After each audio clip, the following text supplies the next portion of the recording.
Awesome. So I'm going to kick it off, and I'll just say it again.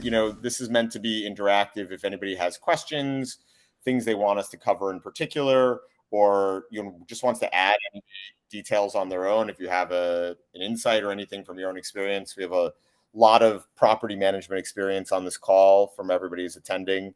So you should feel free to chime in. This isn't just one directional. So this is two parts. The first part, we start with just a brief demo and review of how to get the most out of Runwise. Usually takes about 5 minutes. And then we usually dig into the topic of the day, which today is Local Law 97. And then we'll open it up to questions, which is really, I think, usually the most valuable part.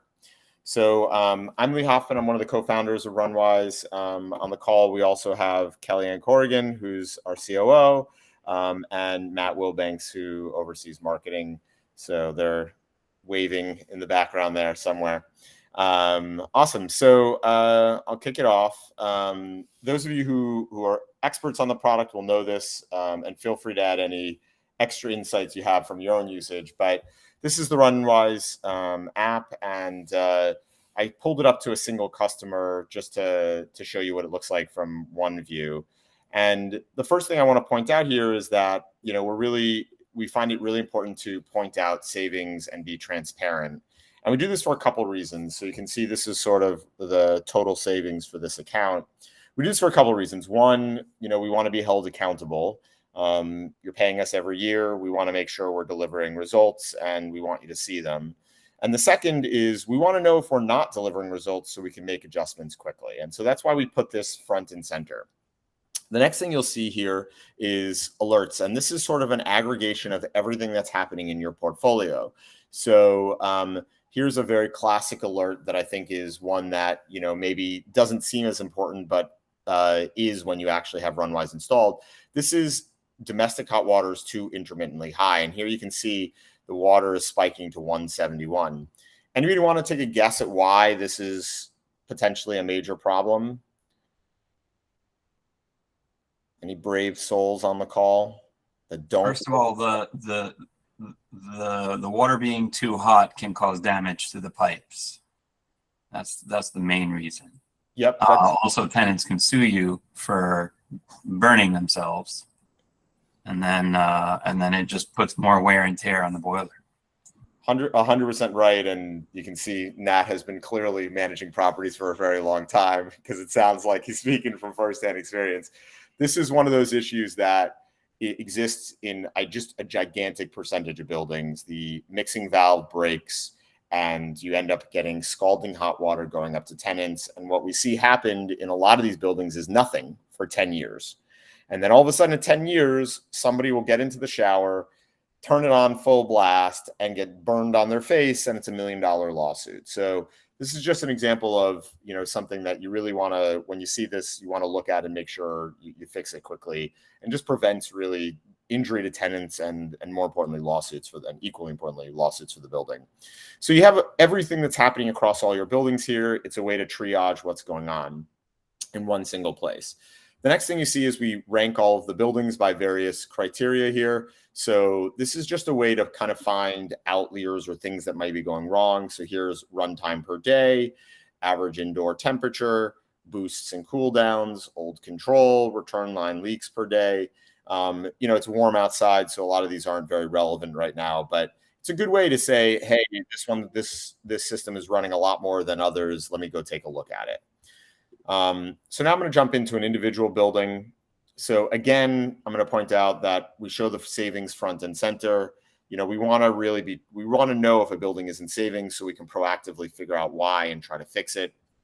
All of the savings data is downloadable. You can see from the fuel statements all the way through the calculations to how we calculated the savings. So you can actually backwards into it and it's accountable.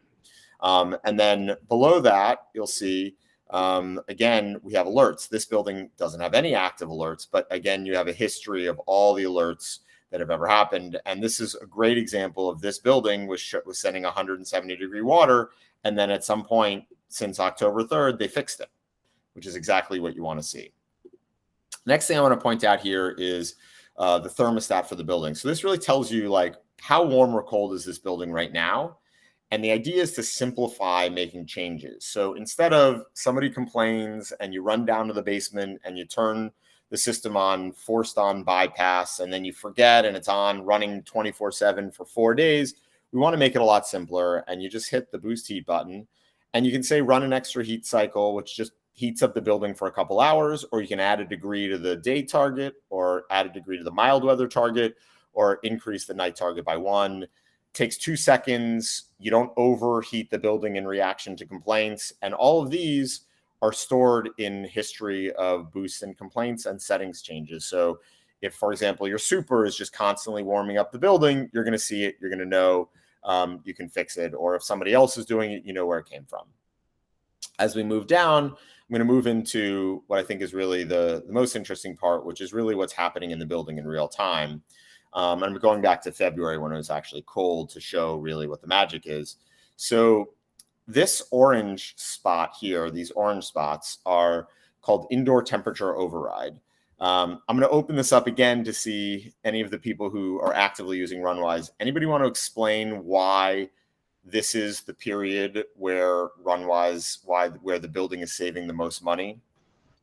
It's for the simple fact that since we have all those digital thermostats and sensors spread out through the building, it's not running no longer on, okay, it's cold enough outside, the building needs heat. It's more or less, okay, most of the apartments are at standard temperature, 68 or above. And despite it being less than 55, we don't need heat because everyone is within that temperature setting we're supposed to be at by law. We're gonna make you our head of marketing, co-head of marketing with Matt, because you just said it literally perfectly, eloquently. Awesome. That's exactly right. So these orange spots, you see, if you look at these blue and pink cycles here, heating up, turning off, these are where where a normal old school control is running cycles. These orange spots are where those old controls would continue running cycles. So if you didn't have the indoor sensors installed and a smarter control, you would see another blue and pink, another blue and pink, another blue and pink. And here you have 4 hours and 31 minutes where the heating system was off. Instead, here's another 5 hours and 30 minutes. So on a mild day, this heating system is running 10 hours less than it historically was. And I actually posted this on LinkedIn yesterday. We did a calculation. Tuesday was a day where it was like 45 in the morning, went up to 60. The average building with smart controls and indoor sensors ran 77% less than old school controls. So it's just dramatic on these types of days. And that's really where it's critical to have your indoor sensors working and operational. We'll also show everything else that's happening in the building. You can see the temperature data. You can see return line temperature to see the boilers working, domestic hot water temperature. And then the biggest one here is return line. This is all of the water that's coming back into the boiler, which means that amount of water has gone out somewhere. I'm going to open this up to the floor again. Anybody want to talk about why? Anybody want to give an answer about why a return line leak can be so bad for the building?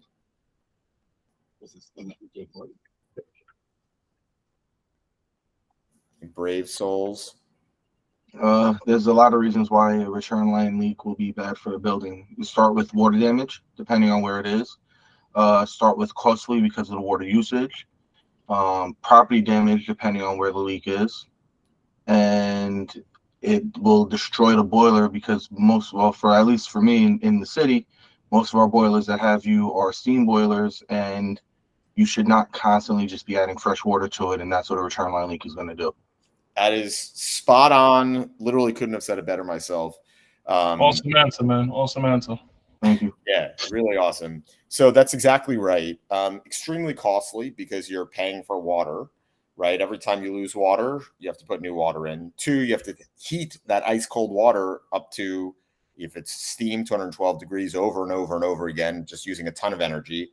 3, when you constantly are changing from hot to cold, the metal in the boiler will expand and contract. And what that'll lead to is often tubes cracking in your boiler, needing serious repairs much earlier than it otherwise should. And then 4th is sometimes it will be spilling out into a place you don't want it spilling out into, which is bad. So that was spot on. And this is really, I mean, buildings with large return line leaks are the number one way you can save money. By simply fixing those leaks, you could reduce your energy spend by 30-40% overnight simply by finding those leaks. Sometimes it can be tricky, either underground, but very, very much worth doing. So that's a quick summary of heating. I'm going to spend one more minute and just show water. So I'm going to share this product. So last question of the day, and then I'm going to stop putting everybody on the spot. Everybody know running toilet? Toilet goes shh. Yeah. Take a guess how much a single average running toilet costs in Manhattan per year. How much it costs, or how many gallons you're losing? Yeah, how much? Yeah, what's the dollar cost of all those gallons? Well, you figure about in a year's time, you're wasting about more than 20,000 gallons of water. So I'm assuming a few $1,000s worth of that, if not more. Right on. About $6,000 is the average.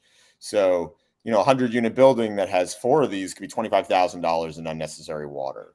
So historically, the only solution was you would cut the risers in the basement, plumb in a meter, then hire an electrician to come in and run BX. Very expensive. You cut pipes, things break. It's a disaster. Nobody does it. So we wanted to find a way to find those leaks very inexpensively, very quickly. And we used the same technology we put in our temperature sensors for heating.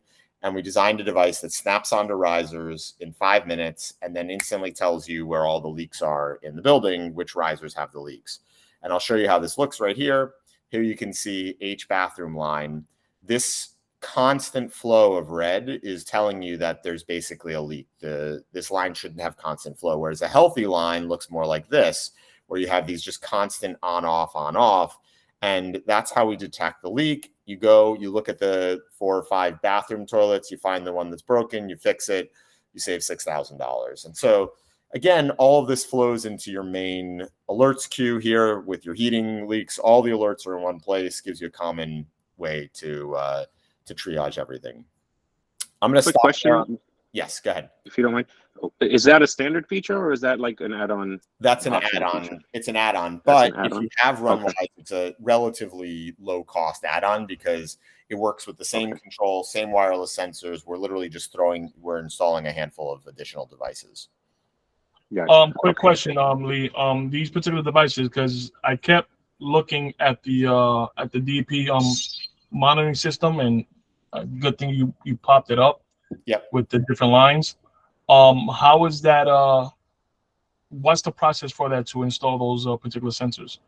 So what we'll do is we'll usually look at the building and we go to the basement, and as long as the risers are exposed, we just essentially snap a device on it. Literally, there's no plumbing or anything. It's just a device that has like a band and it like straps on to the riser.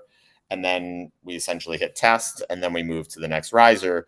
The only complexity really is you have to be able to know where those risers are. Like, is that the A-line bathroom? So if you already know that, super simple, very quick. Otherwise, we have to actually figure it out by running sinks and stuff, which is a little annoying. But that's pretty usually, Kelly. And how long does the riser install usually take if you already have Runwise? You already have Runwise, do it in it depends on how many riser lines you have. Just scanning them in, a couple hours. It's not a long install if you already have Runwise installed. Second floor. On the second floor. Cool. Any other questions on any of this? But you want to do it where they started. Okay. Quick question. So in our particular building, we have 2 sets of water risers, the old system and the new system. We're in the process of shutting down the last few old system risers. The new system basically is a downfeed and they start on the 12th floor. So would it be best to connect the sensors at the beginning of the runs? Is it a downfeed from a gravity tank? Yeah. Downfeed from a gravity tank. Yeah. Kellyanne, what would you do in that situation? Really what we're trying to detect is constant flow, in particular at night. So I would say like it really depends on where our system's installed because we want it to be an easy install and we want to get signal there. But what we're actually tracking is there constant flow overnight, because you don't want to see a draw in the system between 3 and 6. So as long as we know exactly where those risers are feeding, it doesn't matter so much exactly where you put the sensor, as long as it's in like somewhere joint that then feeds a particular entire line. So I need to kind of understand your overall setup, but anywhere where we can get easy access and we can snap them on should be working for us. I got you.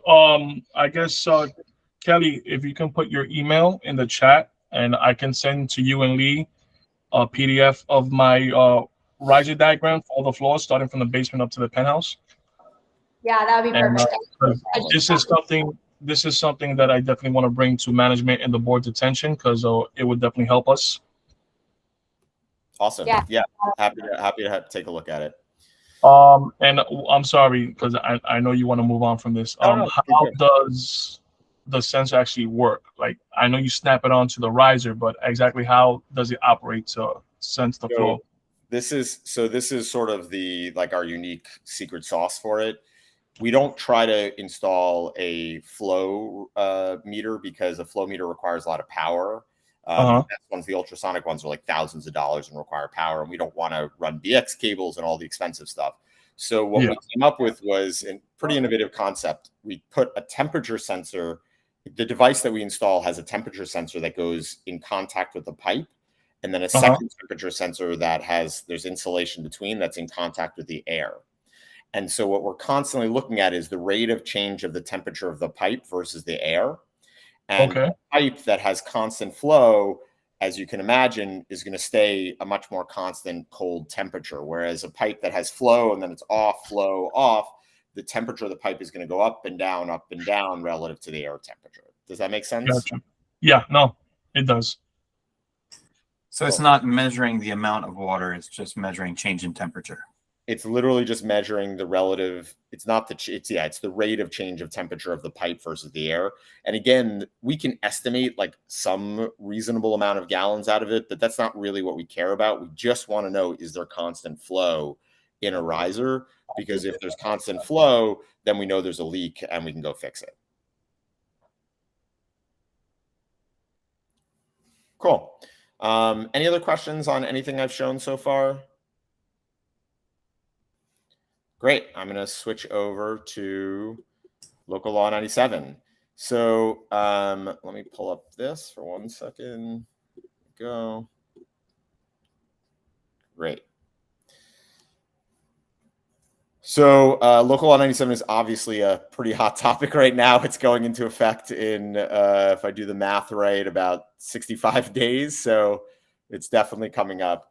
Before I get started, does anybody have any just pressing either specific questions or things they want covered? Otherwise, I'm just going to do a brief run through of what Local Law 97 is, and then our recommendations of really how to get ahead of it. Well, I would add one question that I have, which is that, I have a building that has a boiler that's reached its end of life. It's like a 40 something year old boiler. And I'm trying to decide, well, what's the next step with that? It's not above 25,000 square feet building. So there are a lot of answers to that question depending on the specifics of the building.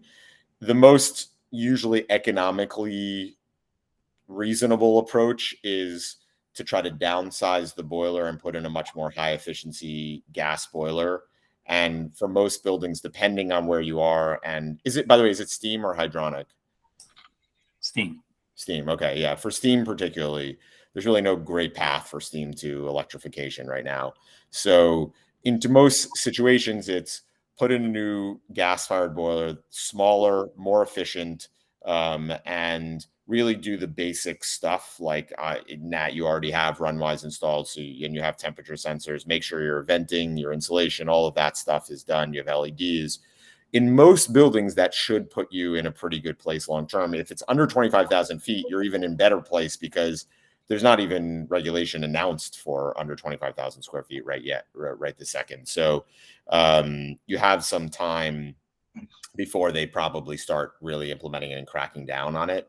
So that's my off the cuff. If you want to ping me or Kellyanne or both of us afterwards, I'm sure we could specifically take a look at the building and the energy data and give you like more precise recommendations.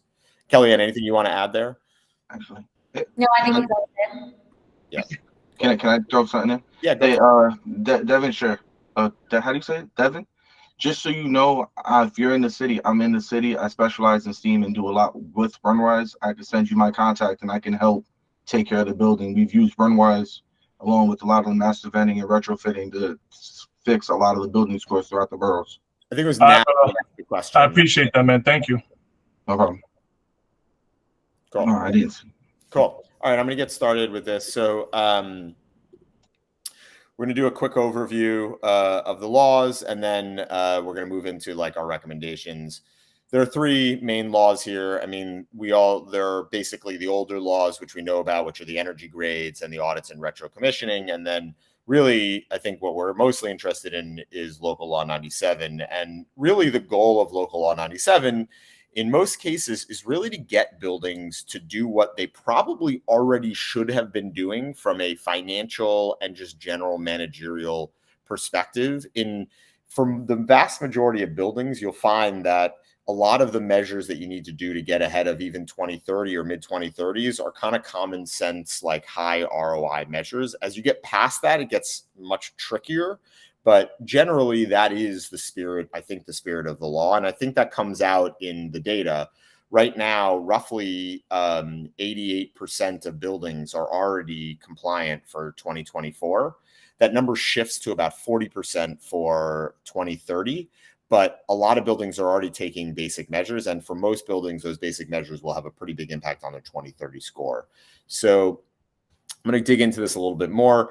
There are generally two types of compliance pathways for Local Law 97. You have the rent regulated buildings, and then you have market rent buildings. I'm going to share this deck afterwards so you can go into the specific detail, but there are essentially very specific requirements on the rent regulated and affordable housing pathways. But the general idea is if you're a rent regulated or affordable housing, there are prescriptive measures you have to implement. And simply by implementing those measures, you will be compliant with Local Law 97, at least in the near future.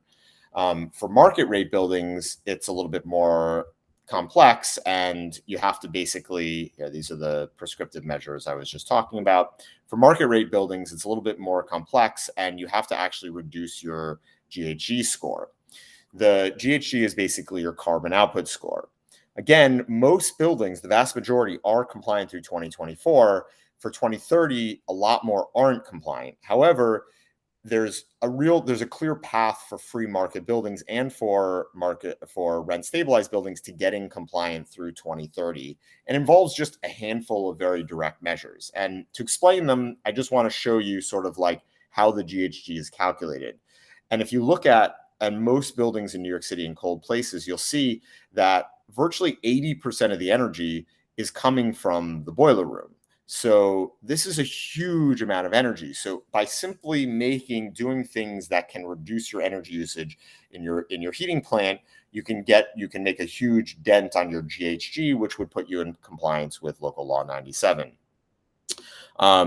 So what do we actually do to get ahead of Local Law 97? Well, there's some very simple things, right? Like we should make sure the settings on our heating plant are actually set properly, right? You don't want to have an aquastat, that's set to an absurdly high temperature or has a differential that's like 2 degrees, right? If you have a differential, when the aquastat turns on and off to maintain a set point, if the set point has to go on and off, on and off, on and off constantly, you're turning the boiler on and off. If you make that differential higher, as high as you can move without tenants feeling cold water, you're going to end up with less energy usage. You also want to run the lowest pressure you can. The more pressure you have to push, the more you're running the heating system. If you do have indoor sensors, you want to run it no greater than 74 degrees. A lot of buildings, surprisingly, are run at higher temperatures. You want to make sure the burner is set to auto, and you want to make sure the burner is not short cycling, meaning going on and off, on and off, on and off. These are measures you can, if you don't know how to do these and you're a Runwise customer, you can call or email or text our support. We can walk you through a lot of these things. You can also, if you have a great boiler service company, make sure to have them come in once a year. They can do a full check and tune up. The other thing to point out is you really do want to find any type of return line leaks. These are, we talked about it before, could literally be 30-40% of your usage. Simply finding those and fixing those could get you to local law 97 compliant through 2030. And then lastly, things that you should be doing: clean and tune your boilers a couple times a year. You know, like making sure that your combustion efficiency is within DEP requirements. These are all very basic things. Obviously, as we've sort of covered, one of the biggest levers you can pull if you don't have, and this is, self-promotion obviously, is putting indoor sensors, putting smart controls in the building that use indoor sensors and look at the future outdoor weather. Typically will reduce your heating plant usage by about 20 to 25%, which for most buildings, if you simply follow these measures, put in a smart control, do LED lighting retrofits, make sure your proper venting, proper insulation, things like that, you will get through, most buildings will get through 2030. Past that, it gets a little bit more complex. The other interesting thing that I want to point out is that when you look at for rent control and rent stabilized buildings, if you look at these prescriptive measures, a number of the prescriptive measures are a smart control. So all the things I just recommended for market rate buildings pretty much apply to rent stabilized buildings as well, because they're basically prescriptive measures. So you can see here, Runwise actually covers about 3 to 4 of these prescriptive measures automatically. I think there was a question. Yes, Nat. Yeah, when you define, how do you define a rent stabilized building?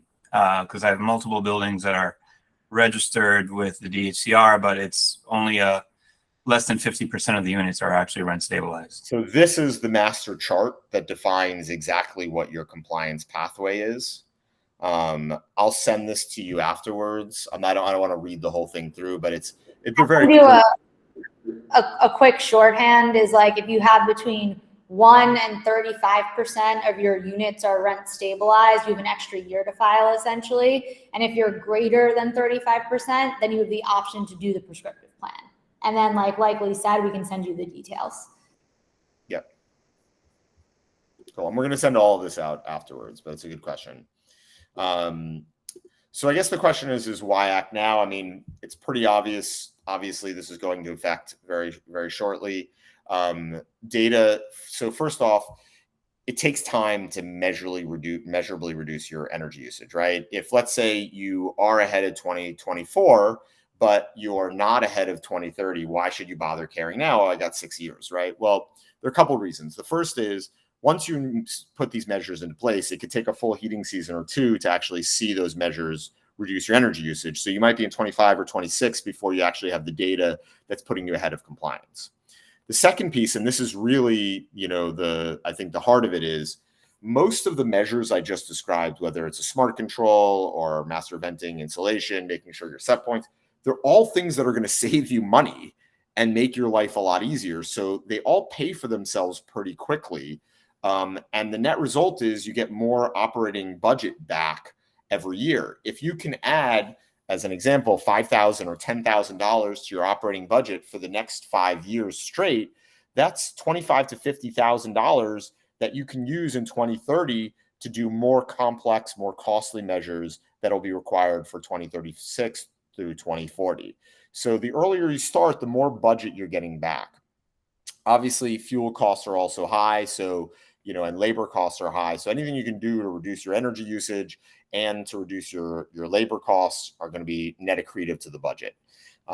So, it's a controversial take, but the thing I keep saying is, for people that are terrified, the vast majority of buildings, if you just do the things you should have done that are good, positive ROI investments for your building and good operational management investments for your building, you'll actually, just as a byproduct of that, really get ahead of local law 97 for at least through 2030. And I think for most building budgets, instead of being the worst thing to happen in the budget, at least through 2030, Local Law 97 may be one of the better things, because it's going to, for buildings that haven't done these measures, going to really push people to do the thing that can save them a bunch of money. Any questions on any of this? Any questions just generally about running efficient buildings, Local Law 97, anything? Do you have experience throughout your Runwise portfolio of seeing and being able to measure the difference in performance with roof insulation retrofits? We don't look at that because we don't actually know when people do roof insulation. They don't typically send us an email and tell us, and then we can track it. I think the best way to get a sense of that is, it's more of like, do you have a good sense that you're actually leaking a ton of energy through the roof versus other areas, right? If the rest of your facade is just insanely leaky, you're going to get less out of the roof. If your roof is the major point of leak, then you can get a lot out of it. I don't know if Kellyanne, you want to add anything to that? No, I think you said it. Like, if folks don't typically know, so it's not like we have a large data set, the way we can look at pre-Runwise and post-Runwise and compare that to your fuel bills and your energy score and things like that. So I'm going to be doing some roof retrofits probably next summer. So if you guys could measure the difference, that would be great. If you send us after it's done, afterwards, or even at the end of the next heating season, hey, can you do an analysis from this heating season to this heating season for these buildings? We'll happily do it. And we'll do it adjusted for degree days as well. And we can do that for any measure. If somebody implements anything, we're happy to give, a rough overview analysis. Thank you. Any other questions from anybody? Anything else you want to know or that we didn't cover?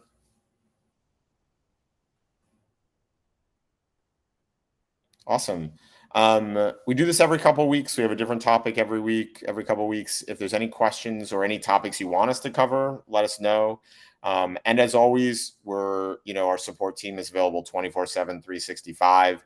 You can, in the app, there's a little call button. You can also call the number on the website, text the number, email us 3 a.m, 5 a.m, doesn't matter. Somebody will get back to you. And, we're here to really help you run the buildings more efficiently. Awesome. Thank you, everybody. Really appreciate it. Thanks, everyone. Thank you. Me too. Thank you. Thank you.